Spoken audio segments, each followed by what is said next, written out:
Fucking bad. We'll just stop and start. I love this. Part of me. Welcome to Seeing Scarlet, y'all. We are here for our weekly recap clip show, if you will. We have all the clips from soccer this week. Of course, they are still number 6 in the nation. It came out today. They are holding steady there. Really proud of that group for everything that they're doing. And they have one more game left to go in the regular season to win it all. Or we'll win the Big 12 at least.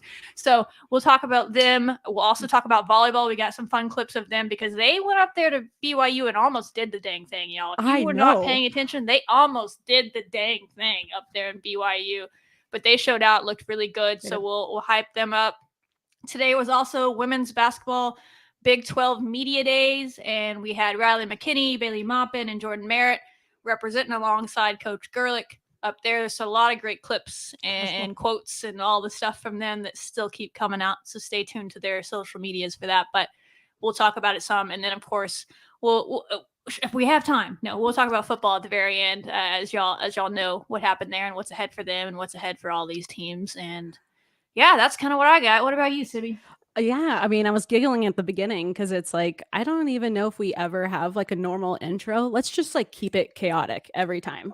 Just like chaos is where we live. That's what I'm saying. All the sports that you just talked about, I can't wait for us to go through them. But there's so much to get through. I can't wait to start. And yeah. I would say with soccer, one thing before we get into the games, it came out, the mid-season rankings for Top Draw Soccer came out. Important. And if you didn't already realize how good this team was by the fact that they're ranked number 6 in the nation, they have 3 players in the top 55.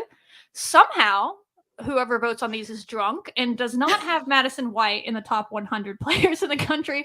I thought for sure there was just no goalkeepers included, and then I looked at the list and there's like 6 or 7 of them on there. I'm like, excuse me, what are we doing? No one release who is in charge of these decisions.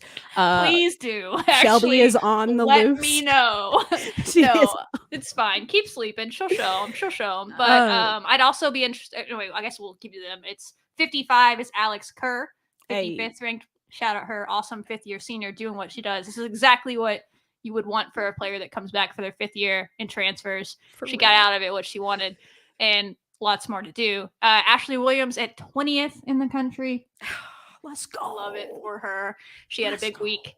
And our captain, I love this one so much because she somehow goes under the radar for a lot of fans because she plays a position that maybe is not getting all the stats. Sure. But this tells you everything you need to know about Hannah Anderson, was ranked the 15th best player in the nation through the middle of the year. They're calling it mid-season review, but I feel like we're not really. We're like pass. But we'll give them a pass on that. Well, but anyway, so shout out Captain Hannah Anderson getting that recognition. I also kind of wonder where Macy Blackburn would have been on that list, because unless she was snubbed too.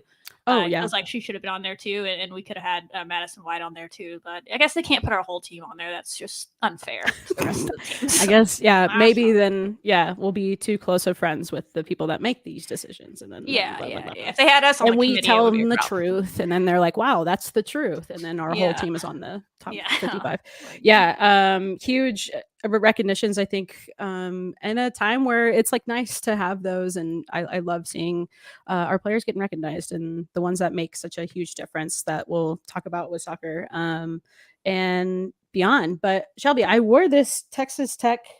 This isn't the prop, by the way. College World Series, okay. Yeah, from 2015. Is that what year? This is the first year they went, right? Or 2014. 2014 is the first year I think they went on a Tadlock. That was a good year. I was thinking about the Rangers, and they're doing the thing, right? They're doing the thing. I just came from dinner. I didn't have time to change into my Josh Young jersey, but maybe next week. Okay. Just real quick sidebar before we get into it. Just supporting you with all of the sports. So many sports. So many sports. So let's talk about soccer. Mm-hmm. Let's talk about them. There's so much to say, and the first thing that we'll say is we are still undefeated, like Shelby said. And who would have thought? I mean, we did, but I mean, we did, y'all didn't, obviously. We knew this was going to happen. We did know this like months ago. But it's awesome to see it come to fruition, right? And knowing that we had the injury with Macy Blackburn at our TCU game and coming to this UCF match. And we knew it was going to be tough. We knew not to sleep on UCF. And that's exactly what we saw with a 1-1 draw at UCF, and an absolute grind. Like, y'all, they were, we'll see in these clips, but you'll see their jerseys progressively get just like dark red because of like the sweat. clip of the goal in the second half. It's like they're wearing a different color jersey. Like, we're maroon. Is this A&M? But yeah, because you couldn't really tell that it was raining, but I think it was just a combination of like the weather, the humidity, all of these different factors. So yeah, I can't. Which clip do you want to get into first? Do you want to talk about the game first? Sure. I think you kind of hit the nail on the head on them with the summary there. I actually didn't think we looked like. I mean, there's a lot of people going to be like, "Oh, they were dealing with first game without Macy," and for sure, I think maybe the second half that comes into play. But I thought we looked good in the first half. We missed some really early chances.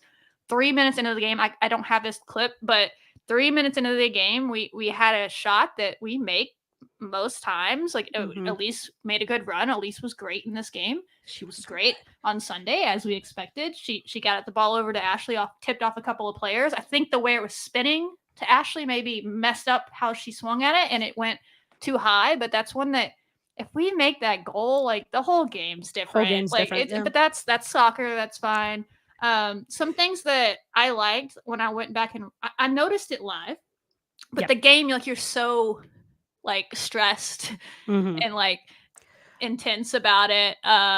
Getting right on the ball. Get us over here. That oh goodness, you can't focus on it, right? So I was like rewatching the next day while sanding.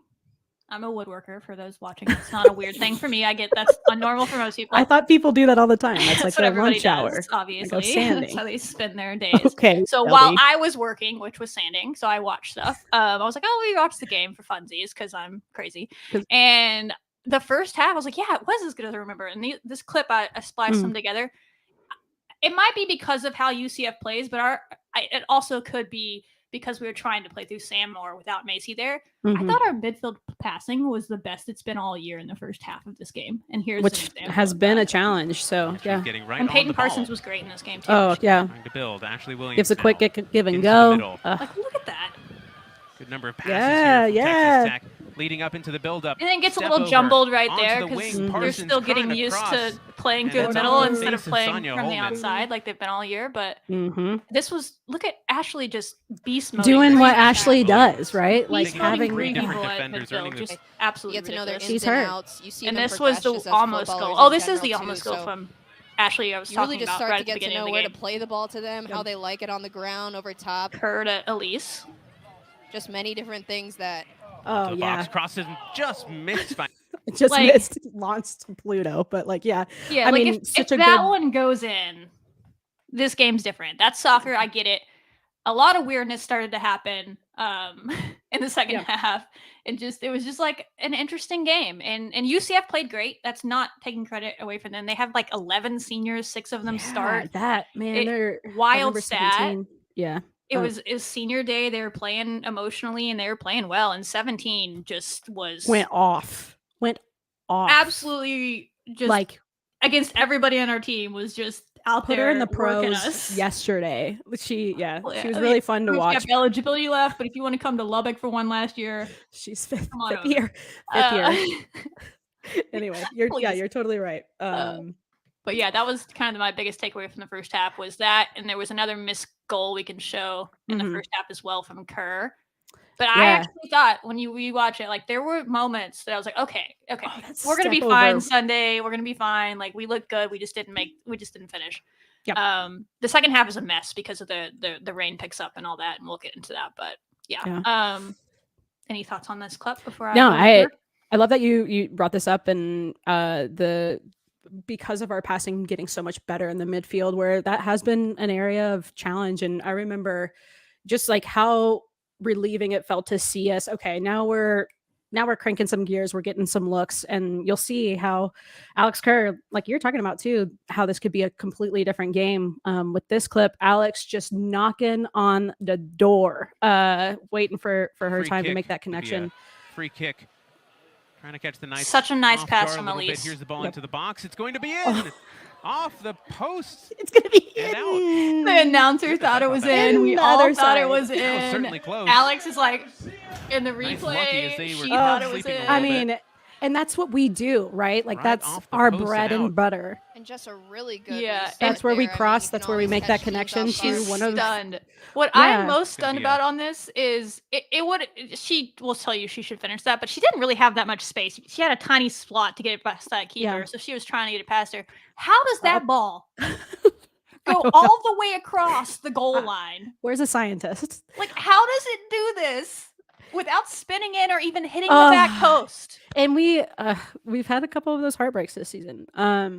But Shelby, I have some props that I want to use. I'm gonna show the pain while you have props. At the end of this, but can you tell me the people that made this connection, this play real quick? Can you say Elise Anderson to Alex Kerr? Oh, props! You stole them, or they gave them to you. I stole them. I earned them. Anyway, I have our seniors, our gals are all here. You can just throw them up every time I talk about them. Exactly. We have a lot of them to talk about. Great. So anyway, I love that. Great looks from Alex Kerr. And yeah, I think with this game just being so tough, both of our goals didn't come until the second half, which says a lot, knowing how quickly we score, how that's been part of our identity and our game plan. So having to wait for some of that explosion it's fine. And in the 68th minute, Sam. We're just gonna skip over the fact that the other team scored. We're just gonna move. Oh yeah, I never pay attention to that. I don't have the clip, but I just thought we should acknowledge that for people. You are so right. Well, that's actually like a really important part, right? My apologies for skipping ahead, but yes, being down. Another time where we don't catch ourselves in those situations often when we're down and in a deficit. So twice this year. Yeah, and knowing all the different mental challenges and layers to what's been happening with this team. A lot of different emotions in a variety of different ways, right? Like they're consistently breaking school records and home records, and also like having challenges with injury. And the mental game is what I was most proud of with this match. And I think always. Thank you for pointing that out, Shelby, because that's so important to know. Like they were in a deficit on the road at UCF. This is tough, and they were able to crank out a really important draw. So, and I thought maybe you started for one of the first times all season, you started to maybe see them be a little tense. In the second half, you don't see them play like that very often. And maybe this is a question for the players. Like we can't answer that. Maybe it's because it was their first game without Macy. Maybe it's because they're down on the road. Maybe it's because of the conditions. It's sloppy. Even the goal that they gave up, like we don't give up that goal. Well, the goal, who knows? But we don't give up that corner if it's not wet, sloppy conditions. Because if you watch the replay, I tried to find the replay. I couldn't. Our center back makes a good play on the offensive player to get the ball away from her, and then it's going towards the back line, and she goes to get it, and for some reason she steps on it, steps on it again, it slips right out of the bounds for a corner, which was like, what? That was one of those like, what is happening moments in that game. So the ball was slick, there was a lot of weird stuff happening. Maybe even that's what happened on the finishes that didn't go in. The ball's a little slick, I don't know. But anyway, they get a corner, a little bit of miscommunication off the secondary. We didn't win it off the corner, and then they got another chance and they made it. Yep. It happens. But like you said, we're down. That would have been such against a lot of teams would have just been like, well, we lost one of our best players. We're down on the road. This is easy. It.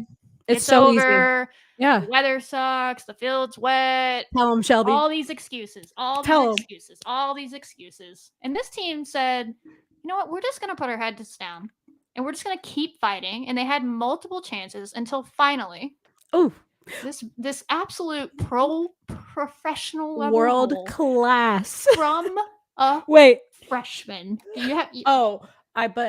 Elise Anderson, senior, gets the ball over It's certainly been impressive. It's a ball into the box here. Is it Elise? Loose no, from yeah. We don't have that Maybe part. it's not Elise It's yet. a very, all we have is, the ball is coming from Elise in this moment. It's in the but air. It's off the, off of the stream. Elise. It's about to hit the It's UCF certainly defender. been impressive. It's the ball into the box here. Oh Loose my gosh. from distance. Oh, goodness, what a goal.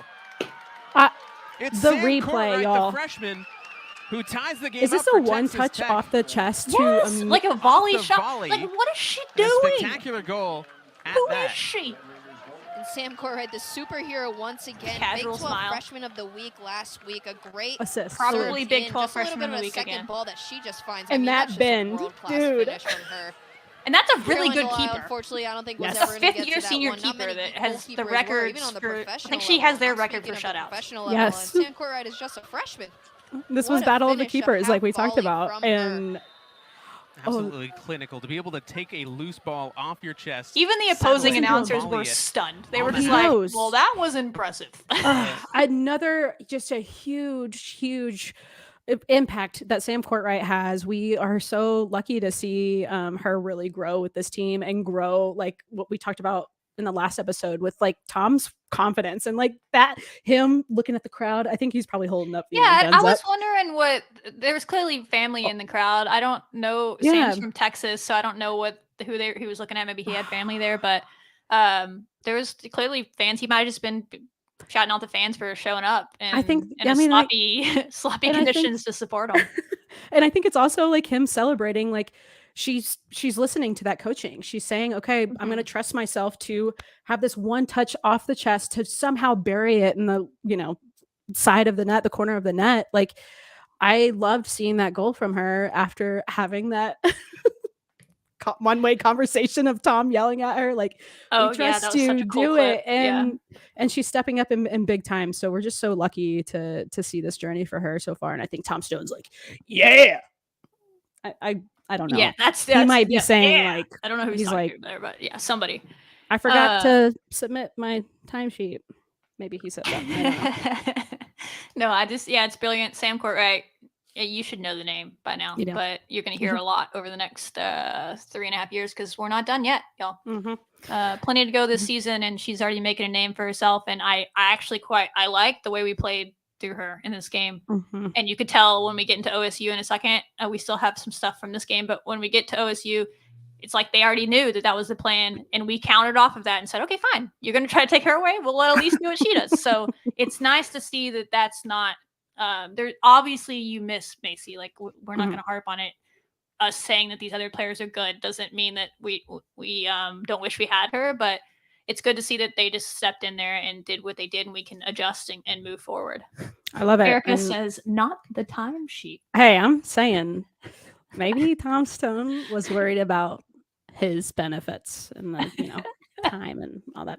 Anyway, no, you're totally right. And I think we'll definitely talk about it at the OSU game too. But seeing Macy at Oklahoma State in that game, or not in it, but on the sidelines supporting her team, we'll talk about when we get there. That. But I love that. it's so good to see. Yeah. Elsewhere in this game, the next clip I have was Yeah. an almost goal. Like we weren't done. We were trying for the winner after this, right?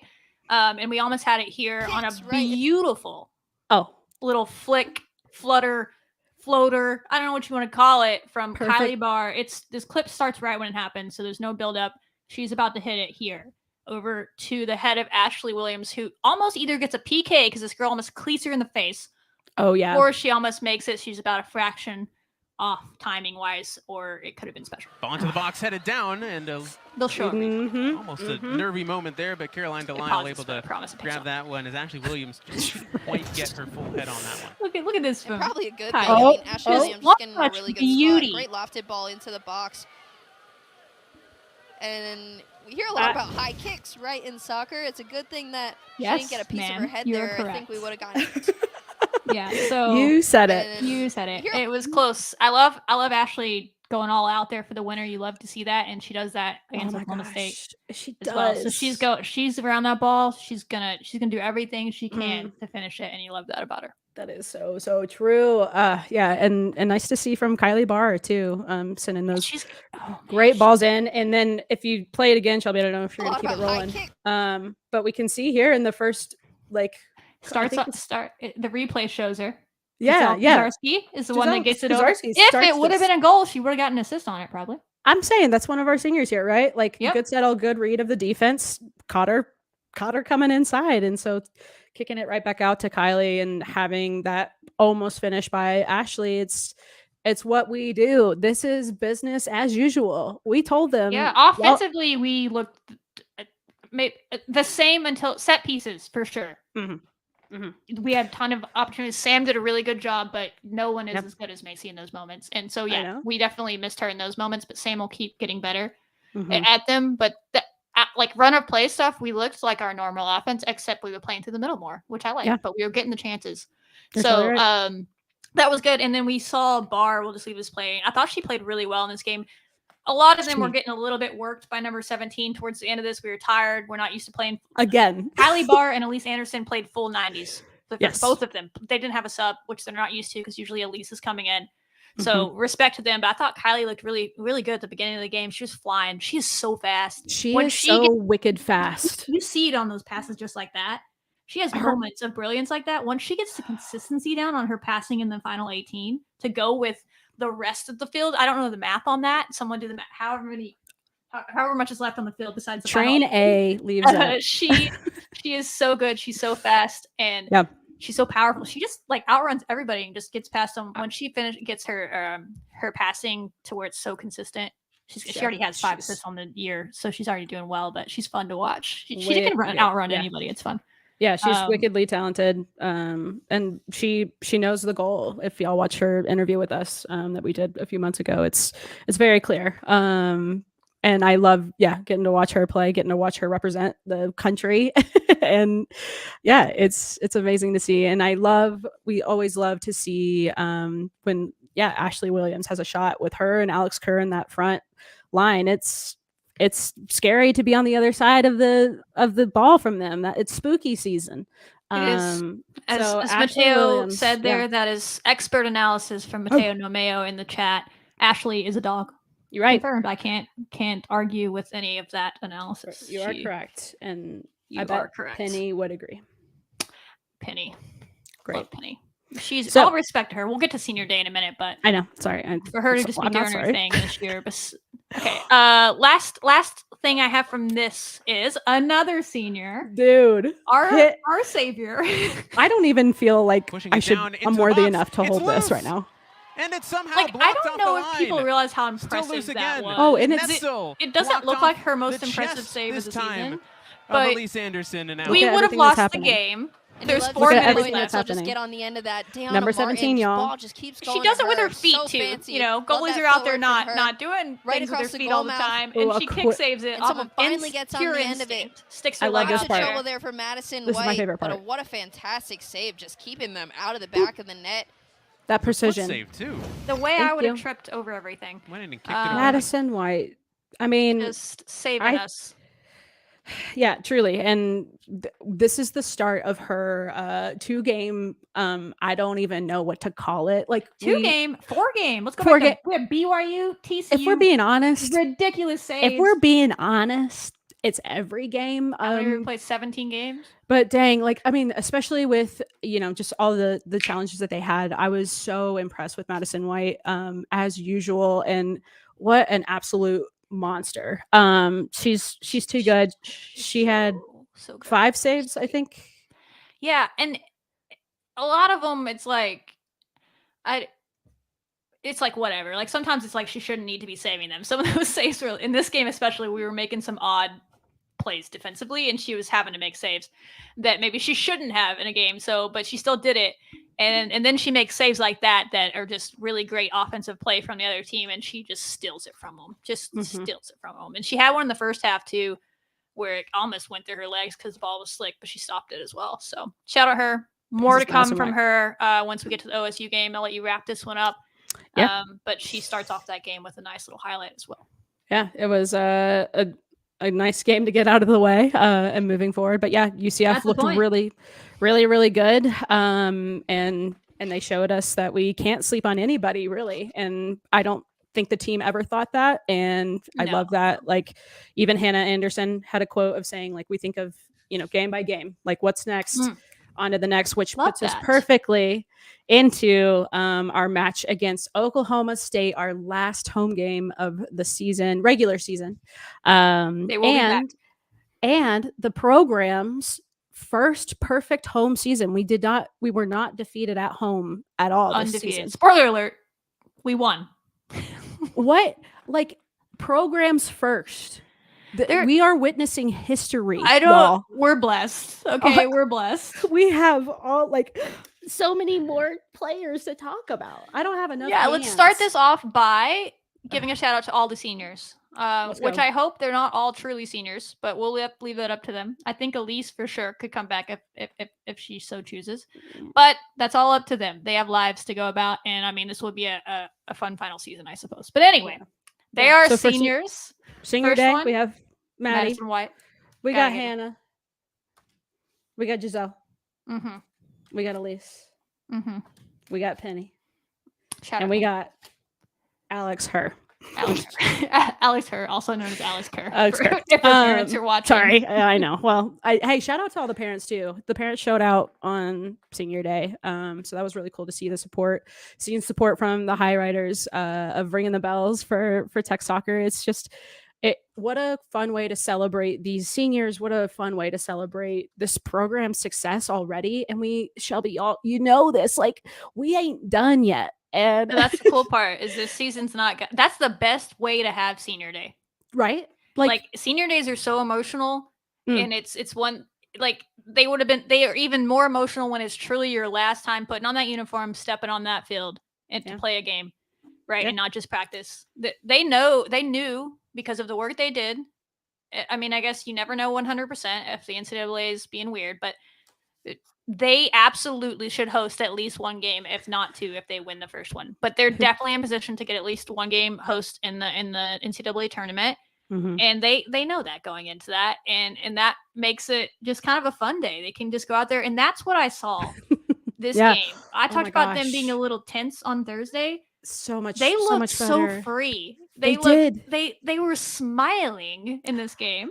Having a great time. Times. It's like 0-0, and they're just out there smiling like, what a play by you. They just knew the goal was going to come. They're chill. They're smiling. And I'm telling you right now, when this team plays free and plays calm and chill and just has fun, good luck. I mean, they can play with anyone. I truly believe that, even without all of our best players out there, right? They can still step up to the competition when you have those two stalwarts back there, Roman things with Madison White and Hannah Anderson. Oh my gosh. Everyone was playing so free. Elise was having a ball. That girl was laughing it up, smiling after every play. I just loved it so much. We love fun. Yeah, what a great thing to see, a great showcase of these seniors. And you're totally right. They looked so much more settled and honestly playing more with our identity of who we are, which is that. And we had some of our stars shine again, like Ashley Williams being the lone goal scorer in this match,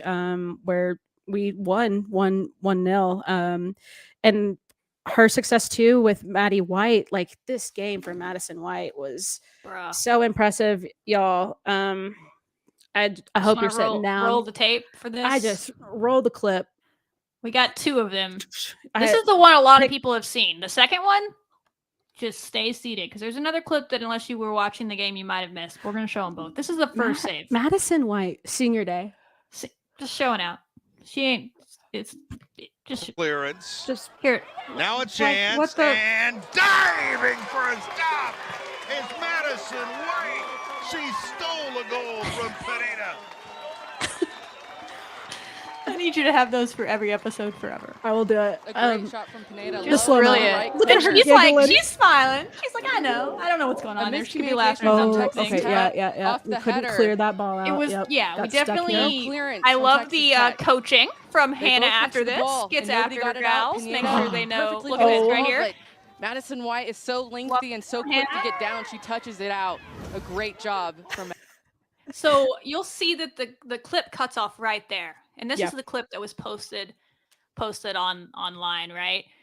What comes out literally right after this clip? For some reason, the team didn't show it when they posted it. I had to go and steal it from the game. This girl's about to shoot in this clip again. Wait, What did you search it for a clip and find this to prove like what you're talking about? To prove? Is No, that I what just you're know doing that right that's now? what they.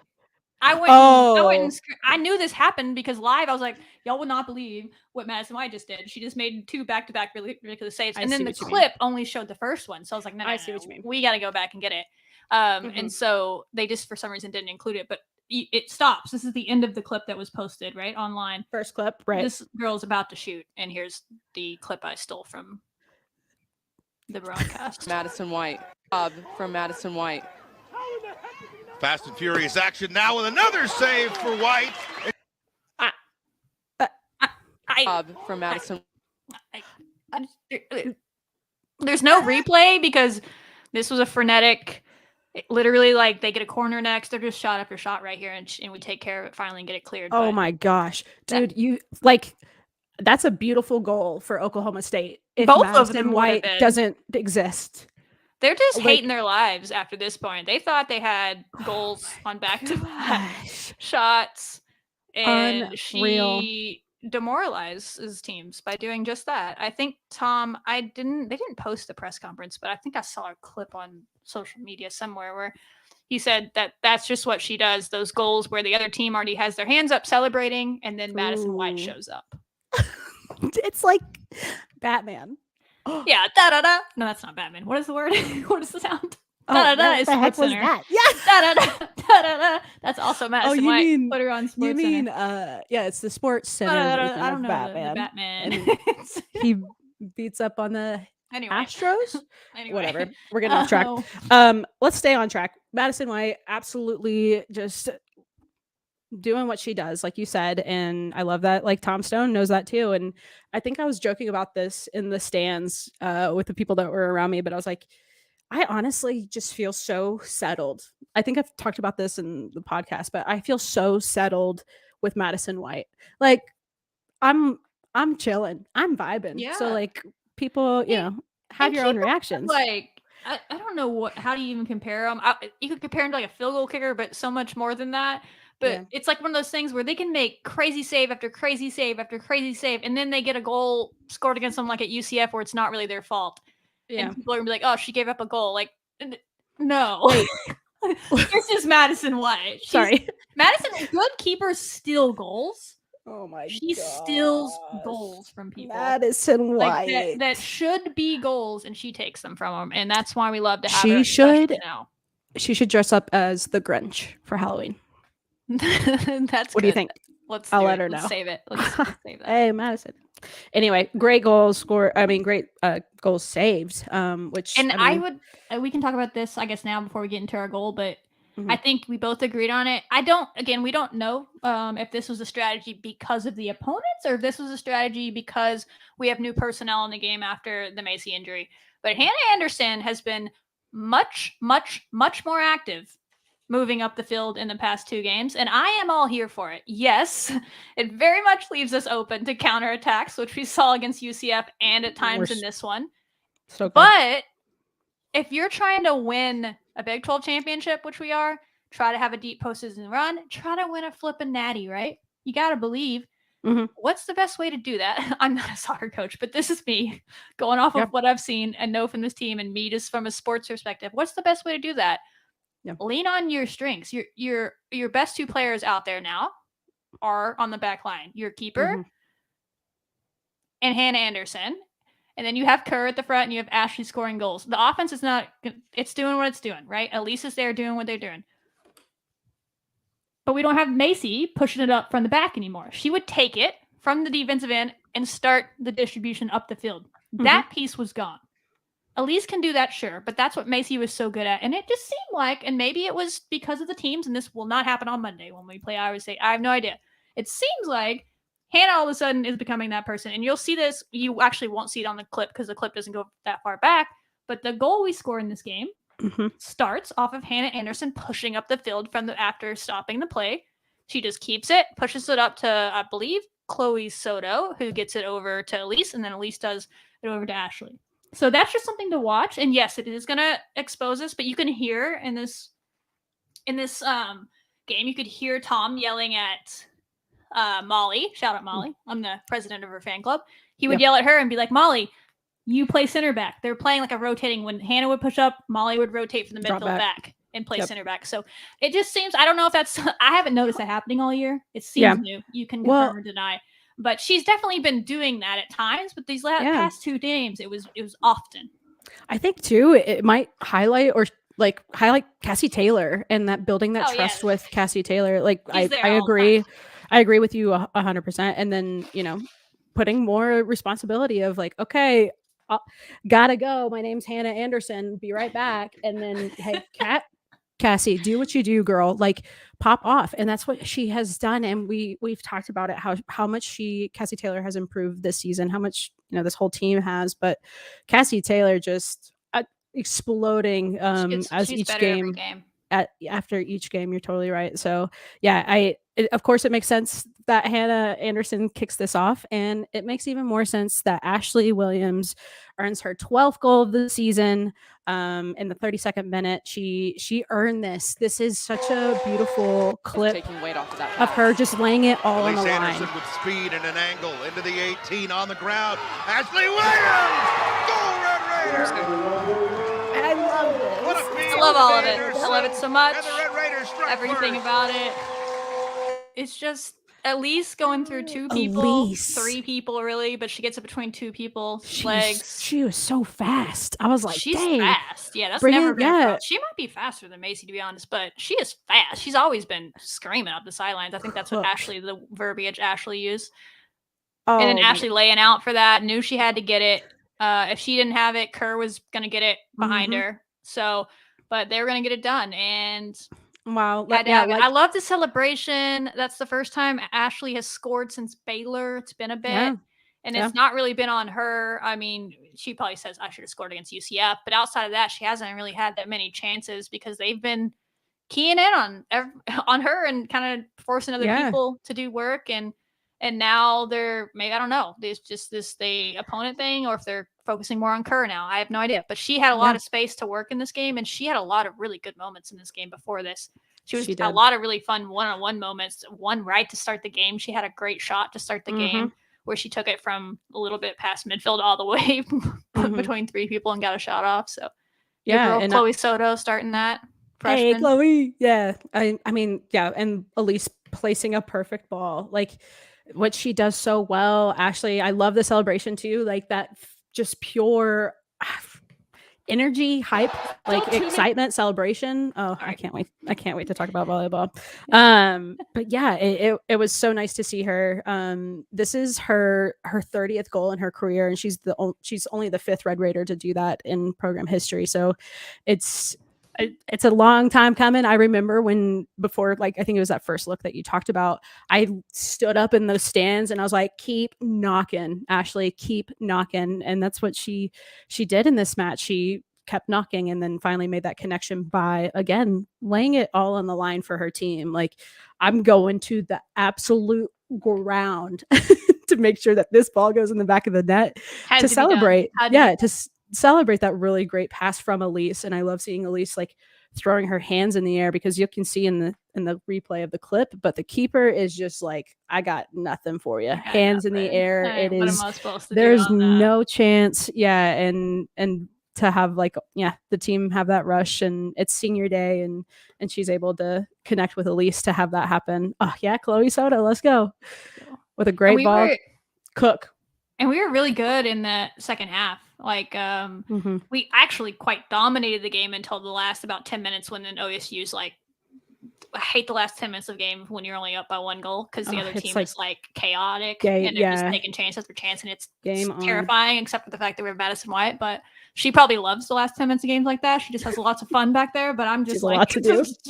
The whole time. And I think they even got one off the post in that time too, if I remember right. But at any rate, we were dominating. I think we were like 9-0 on shots until about 20 minutes left in this game in the second half. The first half was fairly even, back and forth. The second half, we were really dominating. And Alex Kerr, she took a really hard foul, like impressively hard foul, and she got up from it.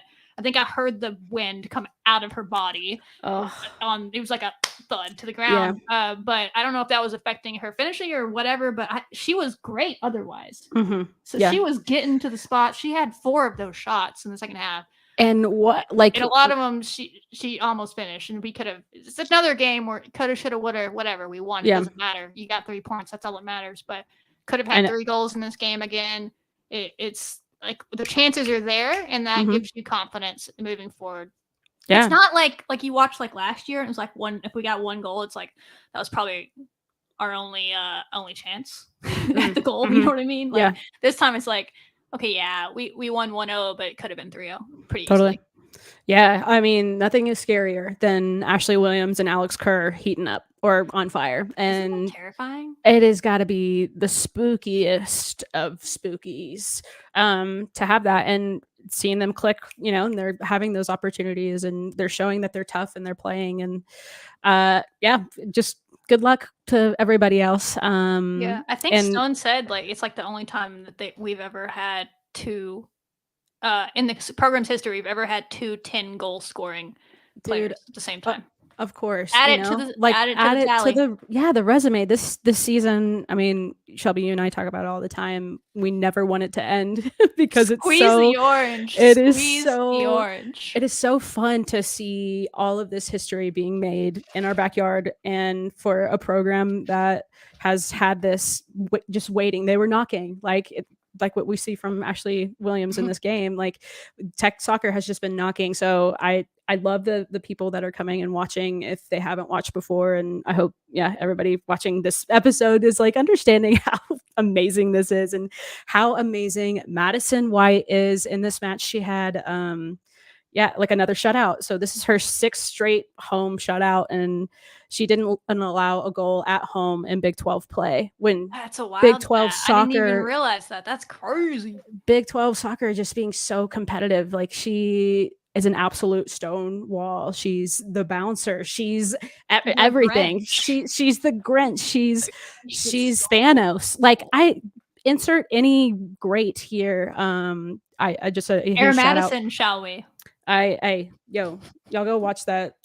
A beautiful clip. But yeah, shout out to Madison White. Shout out to all the seniors in that match.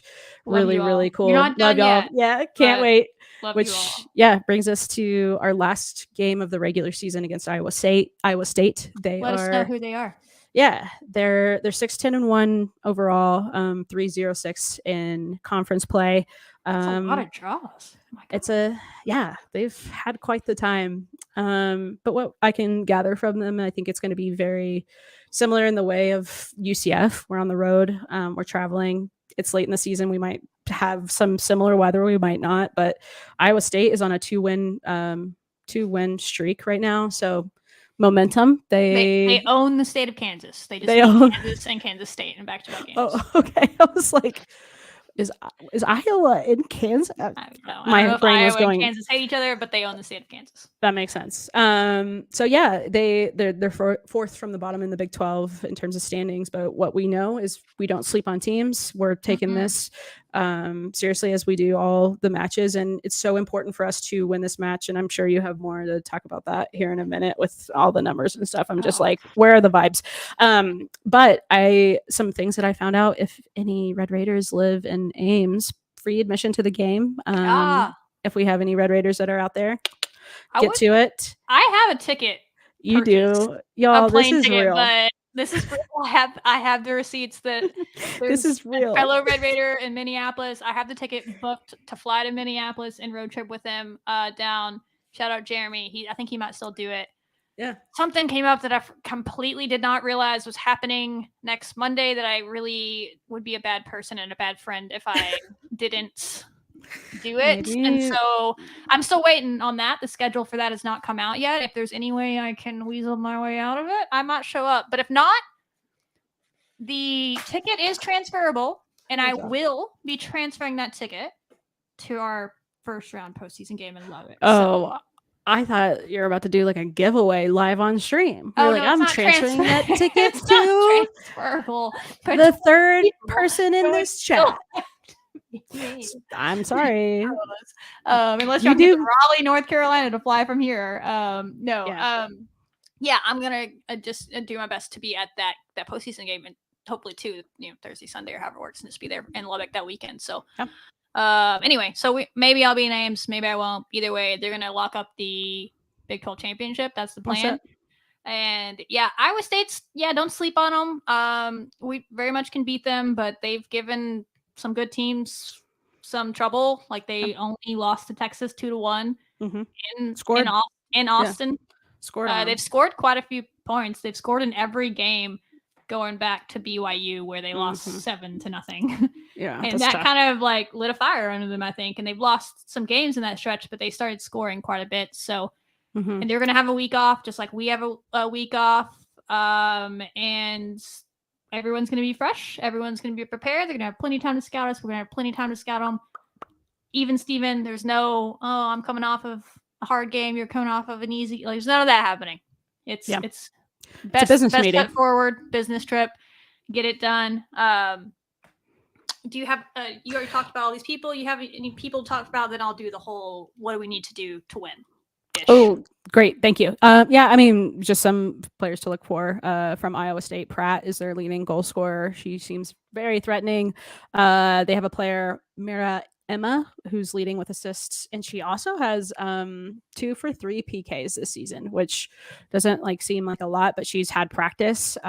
So let's not get anywhere near fouling her ever. Yeah, I think they won their past game with a PK.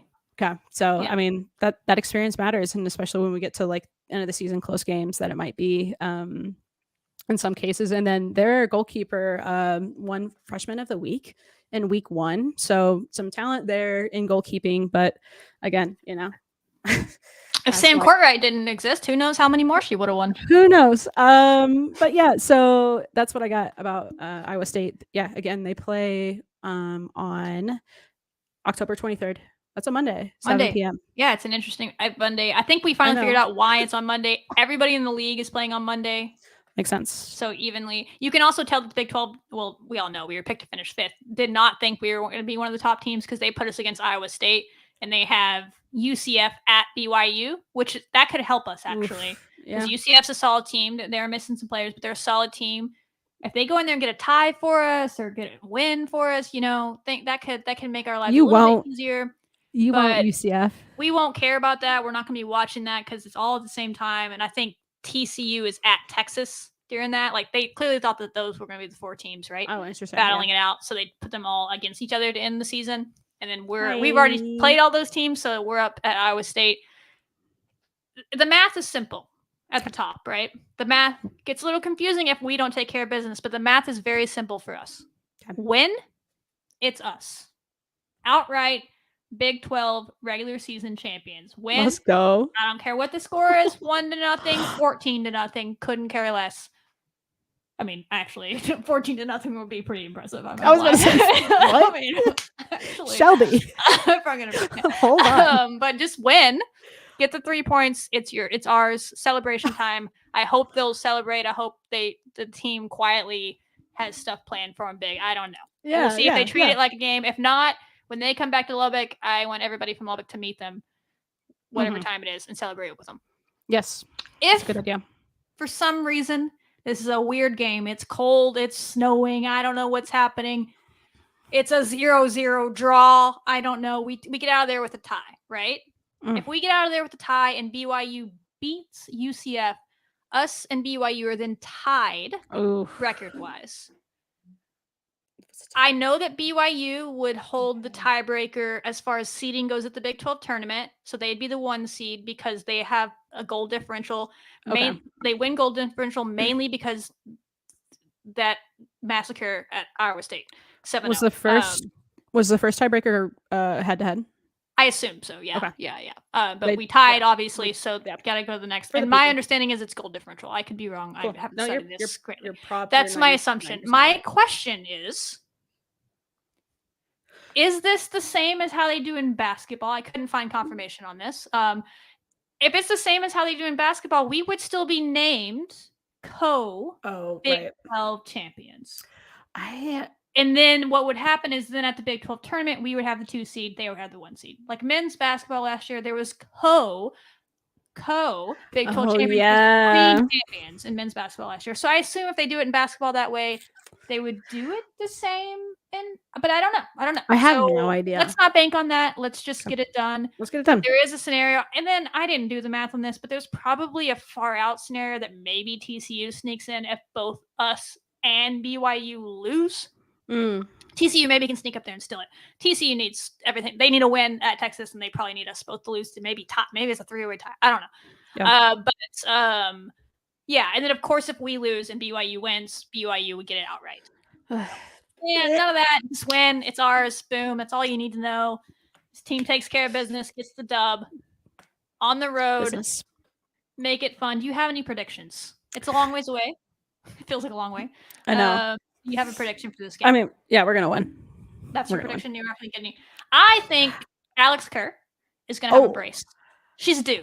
The girl has two shots off the post in back-to-back games. She's getting restless. Like the karma, the gods, the soccer gods are playing with her right now. They're just playing with her, and she's gonna get at least a brace in this game. Is my prediction, and we're obviously gonna win. That's included. So 2-0. That's my prediction. I love it. It could be 5-0. I don't care, but Alex is gonna have a brace. Oh, okay. Oh, so other people can score. I'm not. That's minimum. I'm not holding it just her. I'm saying you're talking about that 14er, aren't you? Yeah, if that happens, do the math, Shelby. Who's scoring what? Huh? I'll get 14-0 tattooed on my Tom foot. Stone scores a goal on that. That's how like unsure I am this team wouldn't do that. I'm like, I'll get that tattooed on my foot. I'll just say face because there's a chance this team could get it. You would get it tattooed in Ames, Iowa. You would get it tattooed there because you're already there because you bought a ticket. There's an off chance that I will be there, but we'll wait to see on the schedule. I have a ticket, but if not, we'll figure that out down the road. So yeah, speaking of that, Erica says seeing Scarlett Muta. Yo, dude. Yeah, in Lubbock. I'm gonna be in Lubbock for the postseason at some point. I wish I could just fly in and stay there for like 3 weeks until the postseason's until they go on to the next one, but I don't have anywhere. Can I crash on someone's couch? Someone let me know. Wow. Yeah. What a weak excuse, dude. Get that out of here. Or, a job. I have a job. Oh, well, dude. I am my own boss. But okay, fine. If someone gives me a couch, I'll consider just flying in there and flying back after we've already won all the rounds. We'll talk about that. Wow, dude. We got work to do before then, though. We have this game, and then they have the Big 12 tournament, which hopefully will be the 1 seed in. That is in Austin, or Round Rock, Texas. Nice little setup there, nice facility there. I know we have a lot of Red Raiders that live in Austin, so get out there. Starts on the 28th. We won't know what the schedule is until these final games finish up when we know seeding. There's also a chance I might be in Texas that weekend too. We'll see. I have a lot of traveling going on in my life. I need you to be Carmen Sandiego for Halloween. I really need that. That was me in another life. I used to travel all the time, but now not as much. I'm about to be traveling, so I might be there. Maybe I'll pop over for that too. But if not, go to it. Should be fun. It doesn't really matter, but. Because we've done the work, it shouldn't matter for anything. It's not.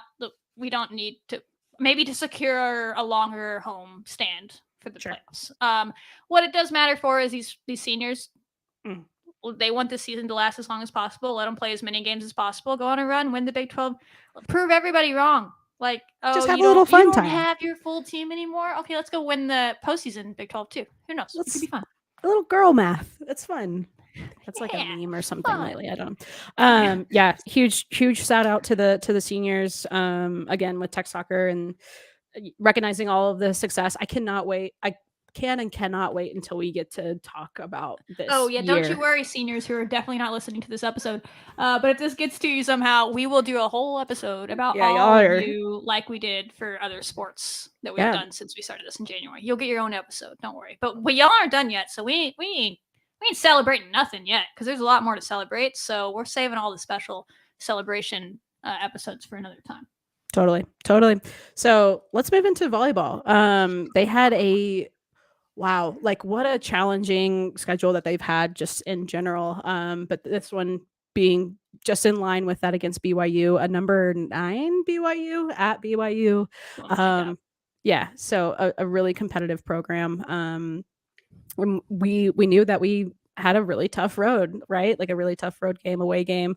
How are we going to prevail? So it's a tough environment to go into, and we see I think what we've been talking about with volleyball is what I've been excited about them anyway, is that they're kicking it up a lot sooner. And that's what we saw, I think, in this first match anyway, with BYU and Texas Tech going for a full 5.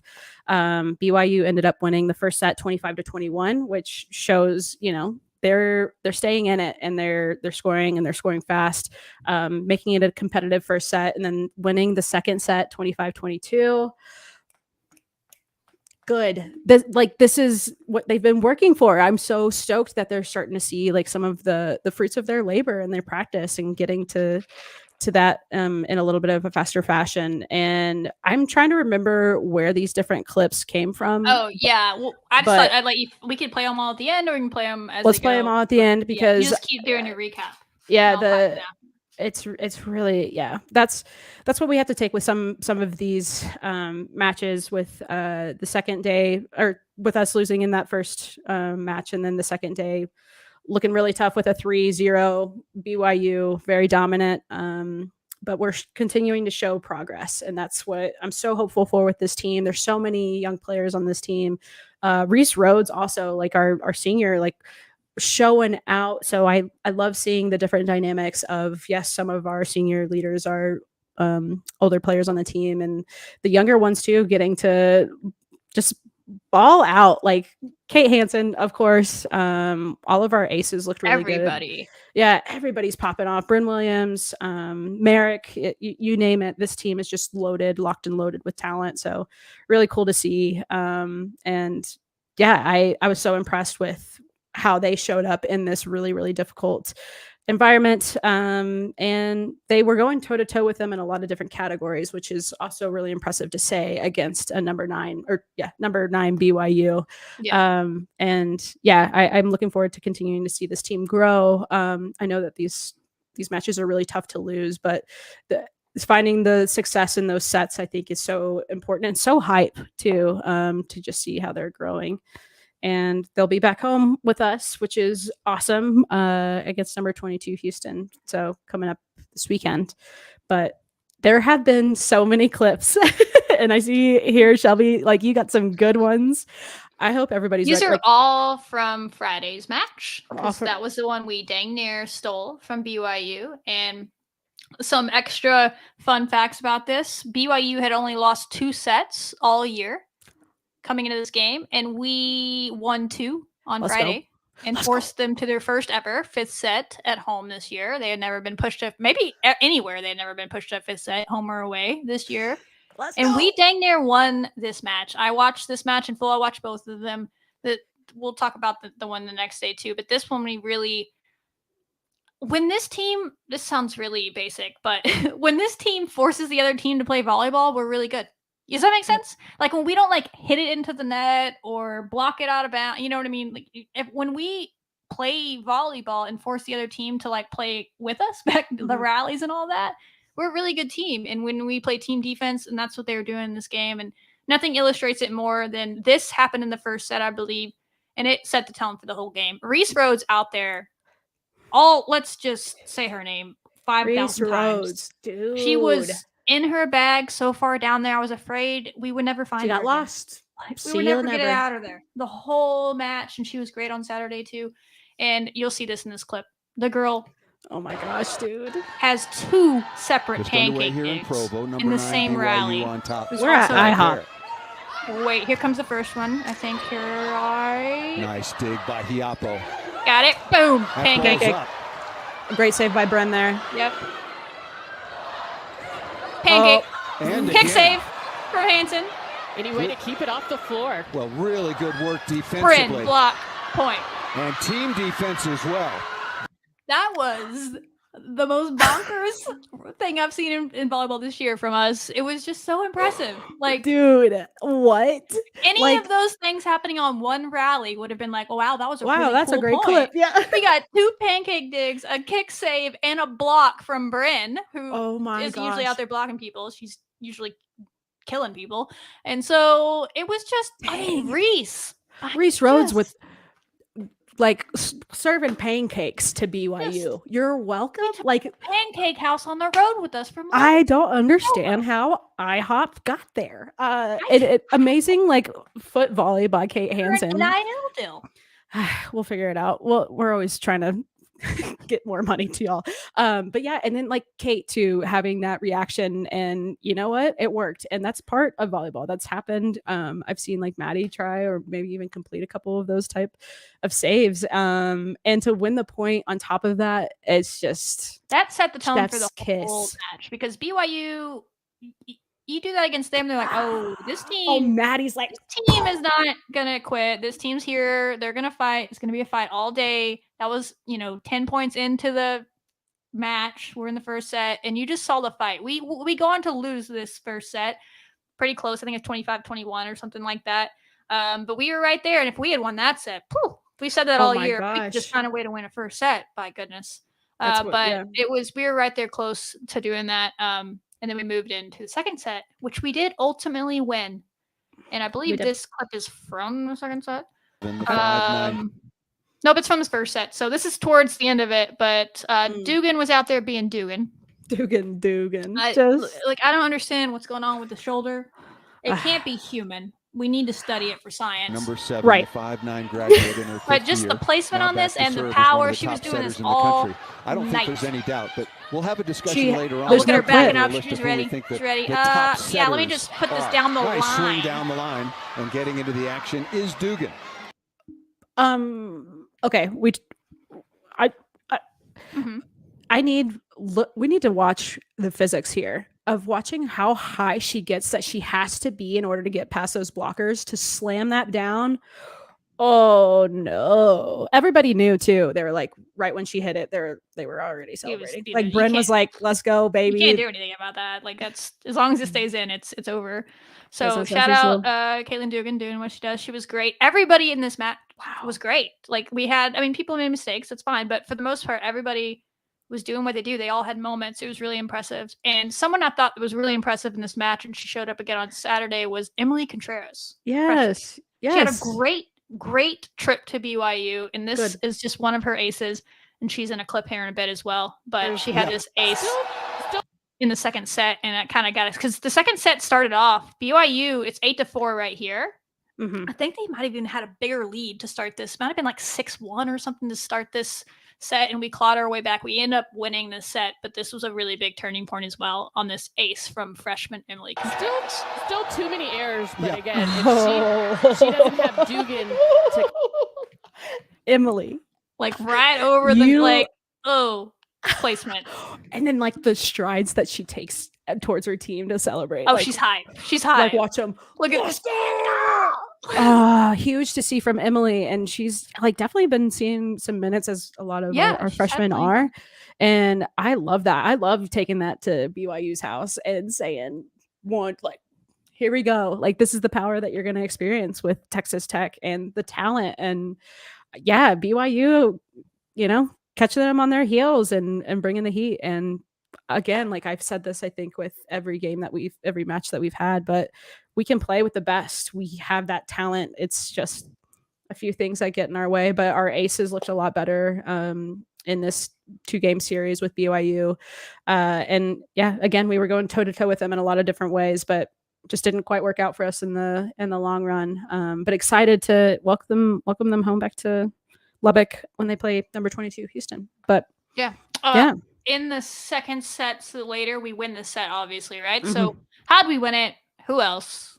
Another senior stepping up to the page. Emily Merrick wins it off. Notice who the pass comes from. I said Emily shows up later. She gives it over a really nice pass to Merrick on this. And Texas Tech much better from the service line here. Great day. That's a rip. Emily Merrick has got an absolute cannon. Wait a second. You know how like Spider-Man got bit by a spider and he did all Spider-Man stuff? Did Caitlin get bit by a spider? Maybe. It's possible. Something happened on the shoulder. Maybe she's had surgery at some point in her life and they actually put in like an alien's And did you see, like, watch how her like body is turning? Like, that's got to be so hard for the defense to like, okay, here's Caitlin Dugan. Let's try and block this shot. But she's like almost facing the middle and turns her body to complete that power. And dang, she's just Emily Merrick, but yeah. Oh, sorry. Yes, Merrick. Yes, and it's just an absolute powerhouse. It's the lefty. The left, yeah. It works. This is a fun group of 5. Like when they're into their 6th, was it 5? 6? I can never count. When they're into together, that group right there is always fun to watch. Do what they do. So that was big. Reese had a moment in that one, and then we'll have another Reese clip in a second. But she had a great game, like we said. Great set there to Merrick. And then the next one we have is the thing I was talking about with Emily Contreras. Has a nice set up on to another freshman to freshman in this video. I'm telling you, everybody on the team had moments in this game, and that's why there's so many cool clips that we want to show. But tight pass, good response, really good response, and what a pass that on top by 1. No, see, this is Reese Rhodes too. But they're talking. She got the dig on the back. That's good right. response. He'll say Contreras has the pass and what in this a pass video. that time by Contreras. It wasn't from her. The pass was from Rhodes. That's why I was confused. But Contreras had the dig in the back line, so that's why I'm getting that a middle blocker needs to be able to attack. You see that Rhodes feeds him. I love the hype of Maddie. Like, it's always there. And yeah, what a strike down by Kate, another freshman, like you said. She is such a powerful force to have on our side. Yeah, she doesn't play like a freshman. She's been great.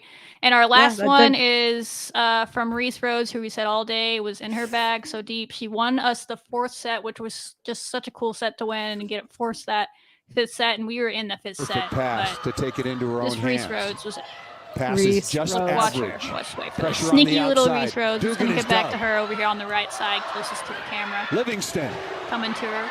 Ready, rally, fight. Oh, we're saying it. And Reese is we're like, saying it. I'm just done with this. We're done with this. And over the top and down.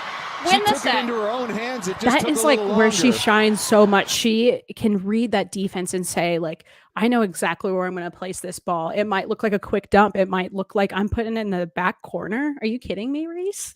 But that shows how knowledgeable she is. Yeah, her finesse, her ability to read that defense is something that's so impressive to me. I've loved watching her and that ball placement and to have that control to put it where she wants it.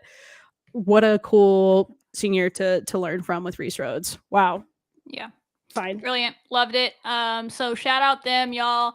They've had a really, really tough Big 12 schedule. Super tough. It doesn't necessarily get easier this weekend, but they've played, I guess everybody is just ranked in the Big 12.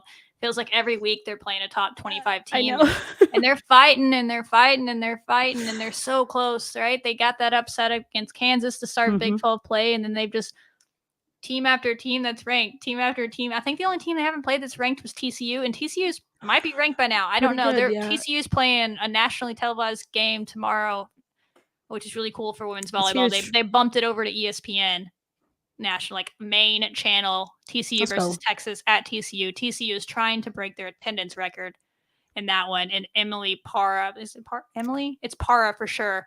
Sorry, is a stud, as we saw against us, and she's actually a transfer from Texas. I don't know why I'm giving you the background on this game, but I just think it's really cool for women's volleyball that it's going to be on there. But she's getting to play against the team she went to originally. Might be some bad blood there. I don't know. She transferred over to TCU and has been working the Big 12, but she is injured. She did not play for TCU in their last match day to day. So we're hoping she gets to play tomorrow night. But anyway, if you're a volleyball fan, that could be a fun one. Wednesday night. It got flexed to ESPN. I think it was on like ESPNU or something. Oh, that's cool. Even ESPN recognized, like, we don't have anything else going on. Why the heck are we going to show bowling when we can show a top? What a concept. If I have to watch cornhole over watching tech volleyball, that's not the exact example, but I love that you brought that up though, like showing like kind of the growth of volleyball and seeing that highlight, and like y'all, we get to watch this Texas Tech team at home, like, and what's even better is the promos that they're doing with Houston at home, October 20th. The game's at 6 p.m. If you wear pink, you get $2 off, or you get a $2 ticket. Oh, okay, wow. fine. I mean, That's like might a as well fourth be of the free. price. And then on the 21st, they're giving away some volleyball themed koozies, and I really hope that it's literally like a ball. Oh, I think that would be a lot of fun. I don't know. So that when I'm done, probably isn't. It probably just says volleyball print on the Oh, outside. it But dream big. I love that for you. So yeah, we'll see. I'll get to the USA on is it Friday and Saturday. Yeah, The 20th, Friday at 6 21st. p.m. Saturday at 2. That's right. Get there, pack the house, have a good time, be crazy, be loud. You saw what happens when they get to play in front of a big crowd. That was a huge crowd in BYU. That stuff matters, y'all. We have great players on this team. We have athletes. They need the energy from the crowd. They were feeding off the opposing team's crowd. You give them a crowd in the USA, they're going to win. They just are. You saw it against Notre Dame. They did it. You saw it against Kansas when we had a decent crowd with, I think, was that when Gerlich was in the house? All those things like matter. Like just get there. And help them do what they do. So I'm excited to watch them on Friday and Saturday. That's right. Yeah. Can't wait to see them. And speaking of going to the USA, kind of, not really, but we have some basketball news to get y'all updated with if you haven't already heard. And I can't wait to hear your perspective on this, Shelby, of some injuries. And then, what does that mean for us moving forward? And then some of the cool things that are happening too. Yeah, with basketball. We'll start with the downer, which we've kind of hinted at, but we're not people that are going to break medical information news ever. So we always wait for the team to break that. But officially, it came out today that Jojo Nwari, a sophomore big, is not going to be able to play for the second season in a row. She's out with a season-ending injury, which we hate it for JoJo. People that haven't watched the team, or maybe they have, the name might not sound that familiar to you if you haven't followed them closely, because she was a junior college All-American we got before last season, a really big pickup. Couldn't play last season. Unfortunately, went down on the first day of official practice. It's been a few weeks now. But you hate that for her, for the team as well. But you really hate it for her 2 years in a row. But I feel like I would love to stop having episodes where we have to say stuff like this. But it's sports, especially in women's sports. Just physiologically, these things are, especially type of injuries that they're having. So it happens. And we know if you're going to be in any program, this is a great program to be in. They'll support her mentally and physically. And she'll be back stronger than ever next year, hopefully. But we got you, JoJo. We still love you. We'll still hype you up. You're going to be on the bench doing what you do. Comeback season starts now. About your energy that you give the team, and everyone has talked great about you in all of our interviews about your energy, and you're just like a lovely person. It sounds like so. That is tough. If we're going to shift into the basketball news, I don't know that I was expecting her to have a huge role, because I'm never going to be someone that says someone that hasn't played basketball in a full year is going to come in and play like 30 minutes a game. Right. Yeah. But I do think she was an important piece to our front court in the sense of matchups, because there's teams like, I think of like Kansas, like with Jackson, who we just couldn't stop her last year. And you were like, JoJo will handle that. You know what I mean? Yeah. And so it's just it's not just the height piece. It's the height piece that can run, right? Yeah. We don't have that now that JoJo's gone. That unless Achal can I don't think Achal is available, but they haven't said that officially. She had surgery in February, which is documented. Right. So we'll see what the plan is there. But that was going to be JoJo. She could come in those games and play against those types of bigs. And there's a lot of those in the Big 12. Yeah. Does that mean our tournament hopes and all that? No. Like everything we've said over the past few weeks, we haven't been lying to you. We've known about the injury in that time. Everything we said, we still believe. I think you're just going to see a little bit of a shift from what they thought they were going to be able to do. And now the good news is you're still deeper in the front court than you were last year. And you still have a little bit more height. Like Jordan Merritt is 6'6". She's a smaller 5. She probably didn't want to play the 5 this year. I know even at the Big 12 media days, if you noticed her label said /guard. Oh, you're looking. I noticed that. And so we're listing her as a forward guard. And I'm sure she wants to play the 3 and the 4, but she's capable of bumping to the 5 in the moments we need her to. You have Alina Enrique, same thing. She could play over there. And of course you have Big Jazz. The thing, there's going to be give and take with her, right? Mm-hmm. She's not going to be able to run the floor with the fast ones. She's not. Sure. But she can bully ball them, just like she can't run in the paint. She can't run with them, sure. They can't stop her on the block. Yep. And so it's going to be this battle of wills where, okay, when she's in the game, got to get her the ball because they can't stop her. Then we have to play team defense, use our speed everywhere else on the floor to get back, slow them down enough to let Jazz. She's still an athlete. She's going to get down there faster than probably we would, right?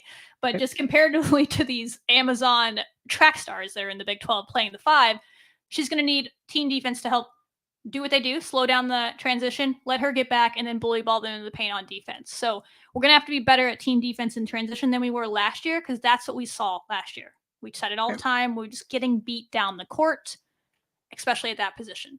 So if we can do a better job of that, we can take advantage of her being able to bully ball people, because there aren't a lot of bigs like her in the Big 12. It's kind of an old school style to play, and she's bucket. We talked about that. You get it to her on the block. So she'll be a piece, and then otherwise, I think you quote unquote play small ball. It's Meredith's 6 foot. In there. Okay? Like Enrique 6 foot or 6'1". And then you have Kyla. She's around that height too. 6'1", 6'2". They're all around that height, so they can play and be a little faster. And maybe we can just run those bigs off the floor. That'd be my plan. Run and gun, press them. Run, shoot quick, get them tired, and those bigs are going to be like, Coach, I can't play against this team. They're too fast. And last year we played small, but we weren't fast when we played small. This year, those 5, call it small, will be fast 5 when we do that lineup. And so we can just kind of run those bigs off the floor, I think would be my take on that. But there's still good pieces. I think this team's still talented enough to make the tournament. So much. And the more we talk to them in these interviews, it's not fake, it's not BS. They genuinely enjoy each other's company, and they believe in each other's talent, and they're excited for each other's talent. So I think we're good. You're going to see someone like Jada win. Her versatility gets more and more important every time there's more news like this. She can legitimately play 1 through 4. It was like, it's not normal when you have a player like Jazzion Jackson go down, who's a point guard. And you're like, Jada Wynn can maybe handle some of her. Then you have a 5 go down, and you're like, maybe Jada Wynn can handle that. Like, that's Jada Wynn. What's Jada up to? She can play 1 through 4, so she can play the 4 in a small ball. Merritt maybe, or Alina can play the 5 in a small ball, and you just have guards shooting everywhere. So it sucks, but it's not the end of the world. I think you get to the Big 12, find a way to win 10 games. I don't care who the 10 games are. Win a game, be like, we got 1. Next game, who's the next one? We got 2. Okay, now we need 3. We need 4. I think if you go 10-8 in the Big 12, you make the tournament. There's a chance you go 9-9 if the Big 12 is really good, and the RPI is high enough. You could even get in. But let's shoot for 10. Don't care who they are, quite frankly. Get them done. You get in there. Very capable team. Your margin for error shrinks as you get injuries. It's true. The ceiling definitely comes down when you lose a player of the potential of JoJo. Yeah. The possibilities are all still there. That's so true. Yeah, and it'll be interesting to see the adjustments and what happens. But y'all are just stuck with me now. I don't know why that layout is still there.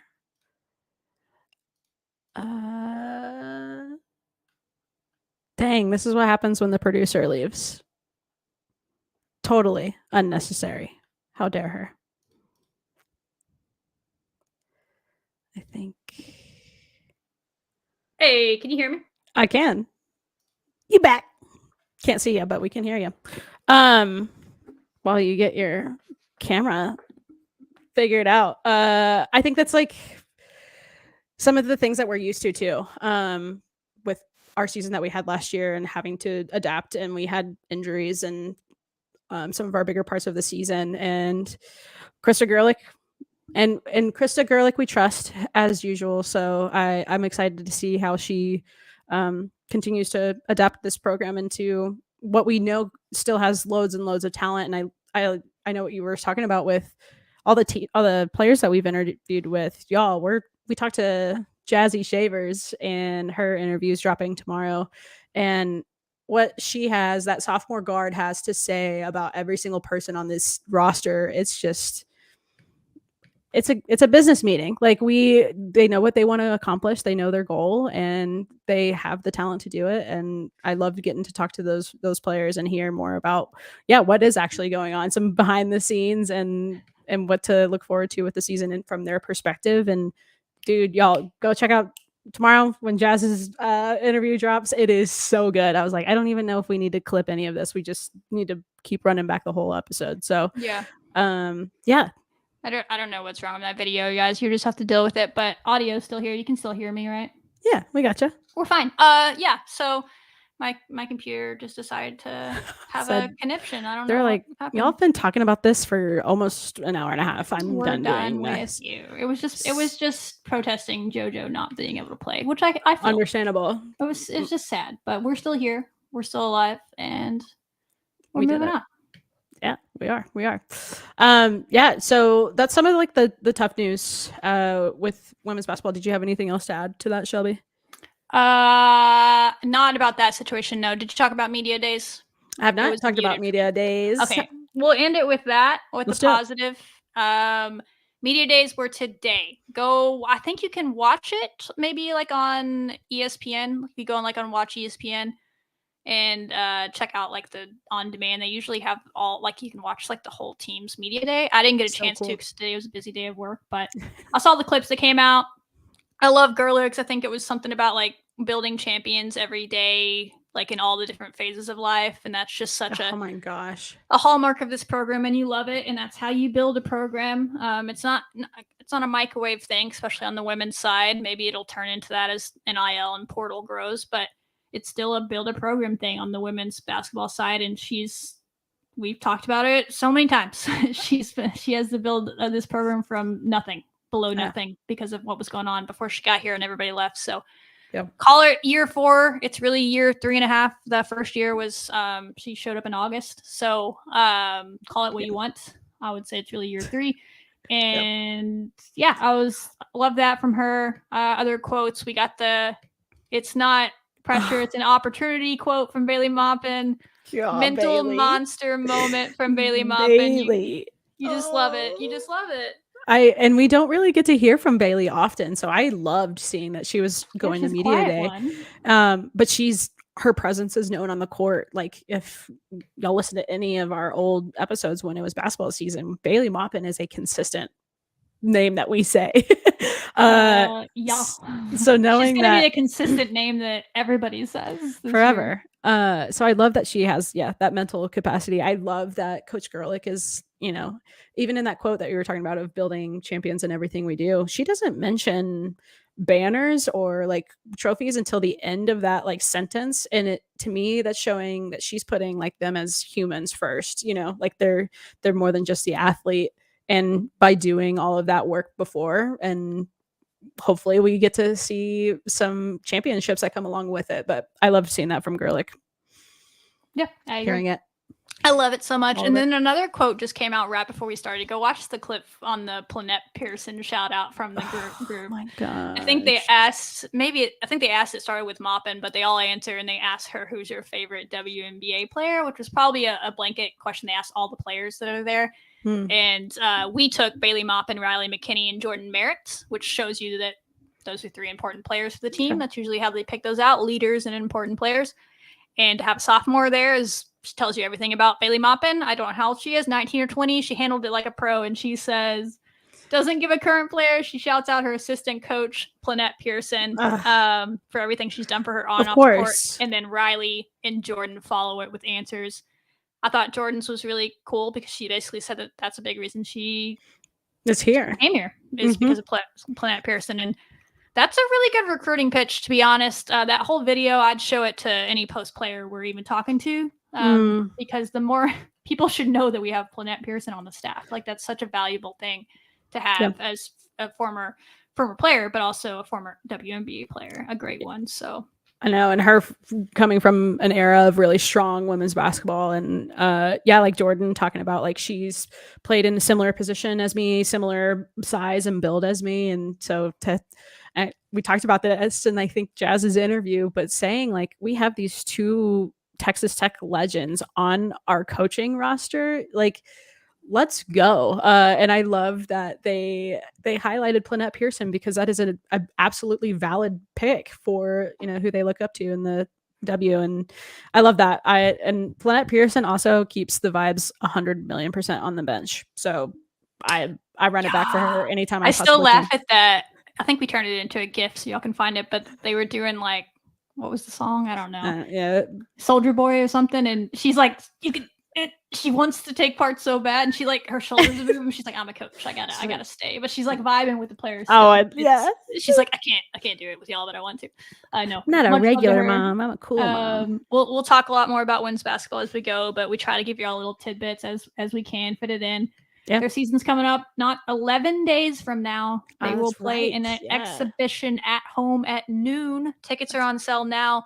All proceeds go to the fires over in Maui, so it's a good cause. I can't remember who we're playing, sorry, but we're playing somebody that's coming Arizona, I think. Something like that. Yeah, coming over to play for a good cause, but also it's an exhibition game, doesn't quote unquote count, but it's a good chance for them to kind of play before that first game. First games are hard. I mean, we saw that with soccer, that game on the road to New Mexico, right? Why don't I get out the kinks and out the nerves, let those freshmen play in that stadium for the first time? Again, and one that doesn't necessarily count. So I love it. I love it for all reasons. It's good for a good cause. And this group needs all the playing time they can get, especially with the injuries and stuff. You got to let these young ones grow up really quick and to get where we want to go. So give them the chances now. I love it. So get there for that. And then the first game is on November 7th.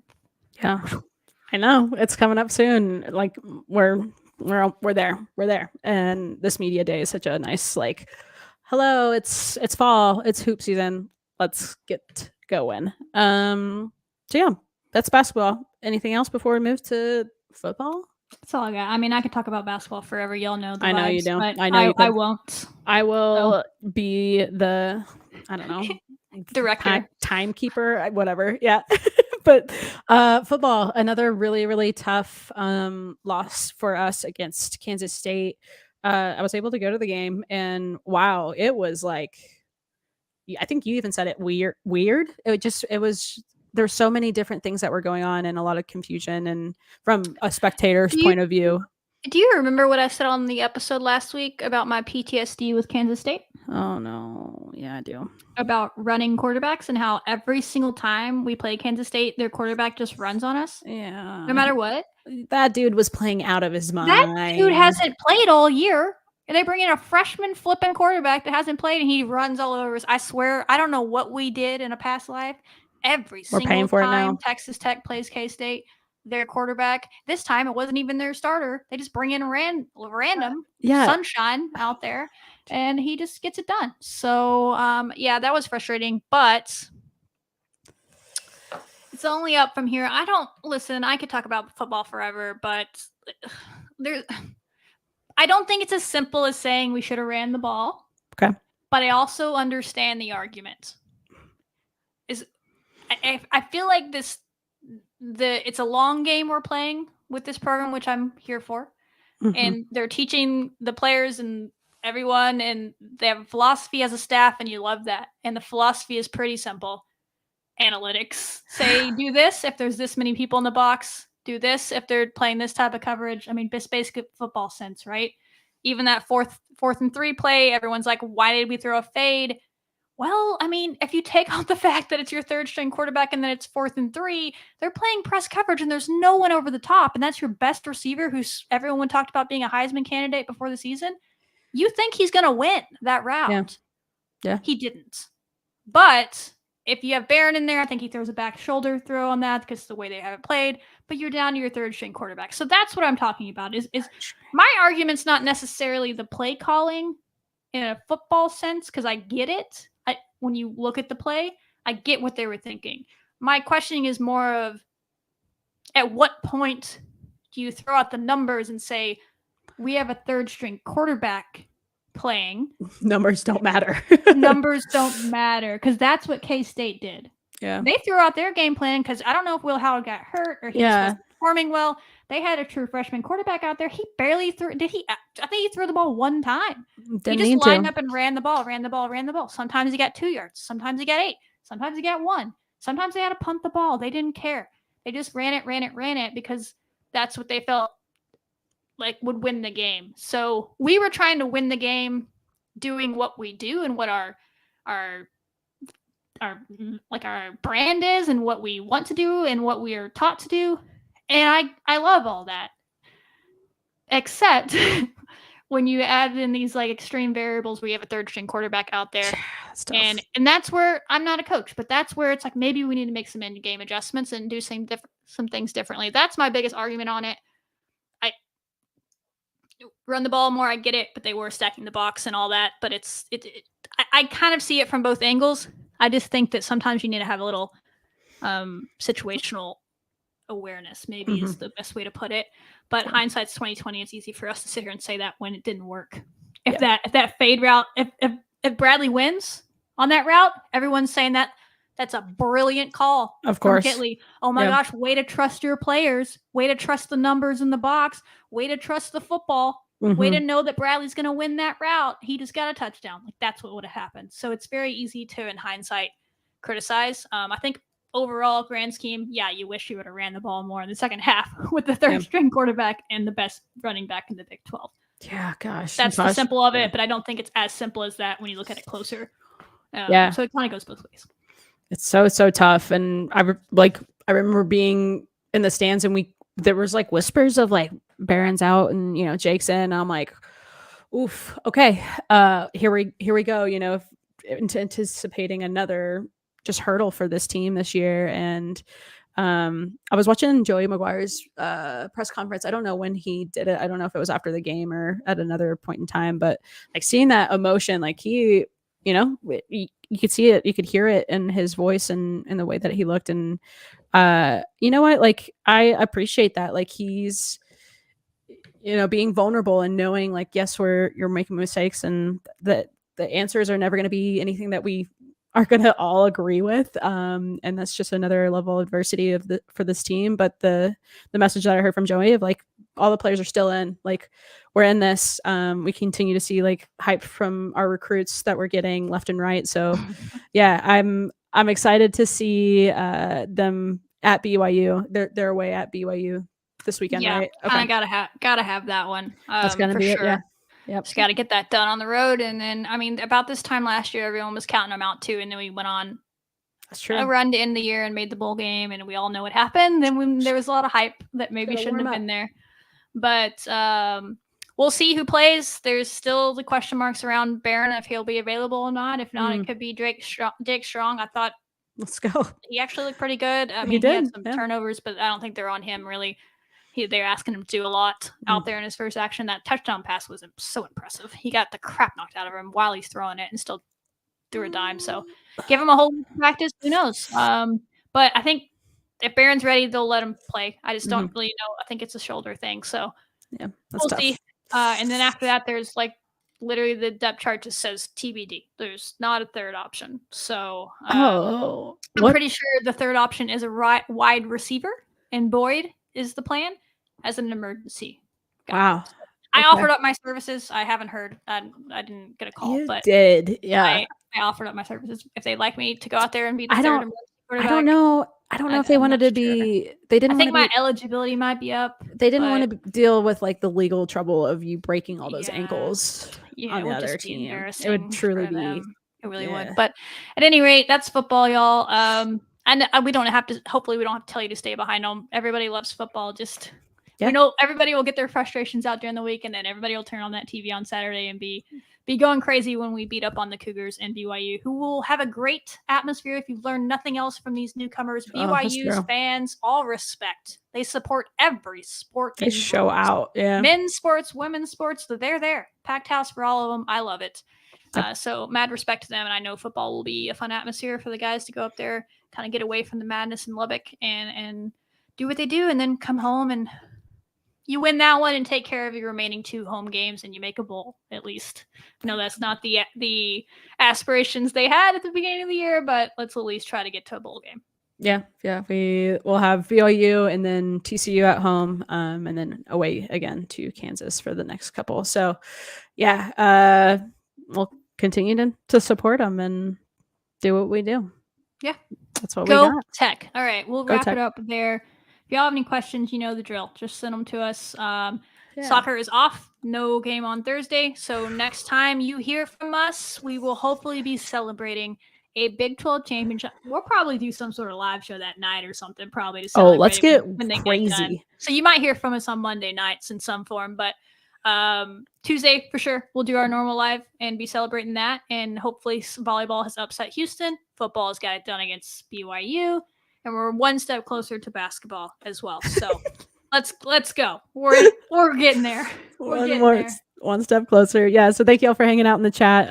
If you haven't, please make sure you are subscribed. It really helps us out a lot. Always fun doing this and talking about these players. So yeah, that's all I got. Until next time, y'all. Wreck 'em forever.